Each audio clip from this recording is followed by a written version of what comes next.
नमस्कार, Ujjwala home kitchen मध्ये तुमच्या सर्वांचे खूप खूप स्वागत आहे। तुम्हा सर्वांना नवीन वर्षाच्या हार्दिक शुभेच्छा। आज आपण एक छान अशी चविष्ट रेसिपी बनवणार आहोत। चला तर मग वळूया आजच्या रेसिपीकडे। 1 कप बेसन पीठ घेतलेला आहे आपण, अर्धा चमचा मीठ टाकून घेतलेला आहे, 1 चमचा ओवा घातलेला आहे, यामध्ये लाल तिखट घातलेला आहे आपण 1 चमचा, थोडासा गरम मसाला टाकून घेऊया आणि थोडी पाव चमचा हळद टाकून घेतलेली आहे। 1 वाटी ही मेथी घेतलेली आहे, छान स्वच्छ धुवून बारीक कापून घेतलेली आहे। याचा डो बनवायचा आहे आपल्याला। थोडंसं तेल टाकून घेतलं आपण आणि थोडं थोडं करून आपल्याला पाणी टाकून याचा घट्ट असा डो बनवायचा आहे। रेसिपी मध्ये पुढे जाण्याच्या अगोदर जर आपण चॅनलवर नवीन असाल तर चॅनलला प्लीज सबस्क्राइब करा, म्हणजेच असे येणारे छान छान व्हिडिओ तुम्हाला बघायला भेटतील आणि बेल आयकॉनवर क्लिक करा, म्हणजेच आमची जेव्हा नवीन रेसिपी येईल तेव्हा त्याचं नोटिफिकेशन तुम्हाला येईल। आपला हा डो बनवून तयार आहे। थोडंसं तेल टाकून आपण, तुम्हाला दिसत असेल असं दाटसर डो बनवून तयार आहे। आता हा मसाला काढून घेतलेला आहे आपण भाजीसाठीचा, हा भाजून घेऊया। पॅन मध्ये आपण कांदे टाकून घेतले, 2 बारीक कापून घेतले आहे उभे। हे छान असे आपल्याला लाल कलर होईपर्यंत फ्राय करून घ्यायचे आहे, भाजून घ्यायचे आहे। थोडंसं तेल टाकून भाजायचे, म्हणजे पटकन भाजले जातात। थोडंसं मीठ टाकलं तरी सुद्धा पटकन सॉफ्ट होतात हे। आता 7-8 लसणाच्या पाकळ्या आणि 1 इंच आलं सुद्धा आपण यामध्ये टाकून घेऊ आणि ते सुद्धा छान असं भाजून घेऊ लालसर। कांदा आणि आलं लसूण काढून घेतलंय आपण। आता अर्धी वाटी खोबऱ्याची आपण किसून घेतलेली आहे, ते सुद्धा छान असं लाल होईपर्यंत भाजून घेऊया। आपल्याला याचा मसाल्याचं वाटण तयार करायचं आहे। फार टेस्टी अशी डिश आहे ही। आता ही फुटाण्याची डाळ आहे किंवा पंढरपुरी डाळ असंही म्हणतात याला। 2 मोठे चमचे ही डाळ आपण टाकून घेतली आहे, याच्यामुळे आपली ग्रेव्ही दाटसर होते।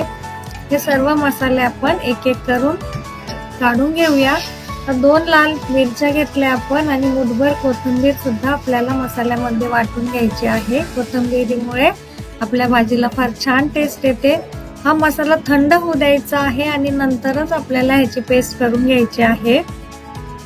आता थोडं पाणी टाकून आपण हे मिश्रण वाटून घ्यायचं आहे मिक्सर मध्ये। थोडी हळद घालून घेऊ आपण पाव चमचा, अर्धा चमचा मीठ टाकून घेतलंय आपण। आता हे छान पाणी घालून आपण याची आपल्याला दिसत असेल छान अशी पेस्ट तयार करून घेतली। कढईमध्ये तेल गरम करून 2 तमालपत्र, 1 मोठी इलायची आणि 1 स्टारफूल टाकला आहे। आता हा मसाला सुद्धा यामध्ये आपण आता बारीक केलेला टाकून घेतला, तेल सुटेपर्यंत फ्राय केला। नंतर गरम मसाला घालून घेतलाय आपण, लाल तिखट टाकलंय 2 चमचे, 1 चमचा धना जिरा पावडर टाकली आणि थोडंसं आपण हळद टाकून घेतलेली आहे यामध्ये। छान असं हे सुद्धा तेल सुटेपर्यंत आपण फ्राय केलं आहे। आता गरम पाणी घातलंय आपण, 1 ते 1.5 ग्लास गरम पाणी घातलंय। हे उकळायला ठेवून घेऊया आपण मंद आचेवर आणि तोपर्यंत या पिठाचे आपल्याला छान असे फ्लावरच्या आकाराचे तयार करायचे आहे। वेगवेगळे आपल्याला पाहिजे त्या आकाराचं आपण तयार करू शकतो। हे फ्लावर तयार करू शकतो किंवा वड्या कापून टाकल्या तरीही छान लागतात या। हे बघा, ही डिश तुम्ही कधीही पहिली ट्राय केलेली नसेल किंवा फार टेस्टी असते, स्वादिष्ट बनते ही। नेहमी त्याच भाज्या करण्यापेक्षा अशी वेगळ्या प्रकारची भाजी नक्की एकदा ट्राय करून बघा, नॉनव्हेज पेक्षाही फार टेस्टी लागते। आता हे असं छान असं याची पोळी लाटून घ्यायची आहे आपल्याला आणि हे पीठ मळताना एकदम घट्ट मळायचं आहे, म्हणजे याच्या वड्या आपल्याला छान कापता येतात। हे बघा, छान असा आकार देऊन घेतलेला आहे आपण सर्व बाजूंनी। एक एक करून कापून घ्यायचं आहे। हे फार झटपट बनवून तयार होते।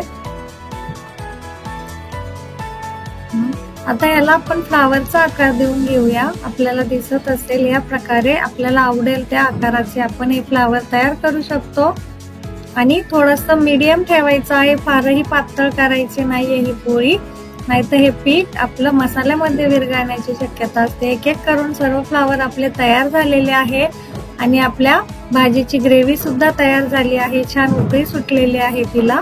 आता आपण हे सर्व फ्लावर बेसन पीठ आणि मेथीचे यामध्ये टाकून घेतले आणि छान उकळी घेऊन घेतली आहे याला 3 ते 4 मिनिटं। आता थोडीशी कोथिंबीर बारीक कापून घेतली आहे, आपल्याला दिसत असेल आपली किती छान अशी चविष्ट भाजी बनून तयार आहे. तरी फार छान आलेली आहे. नक्की ट्राय करा.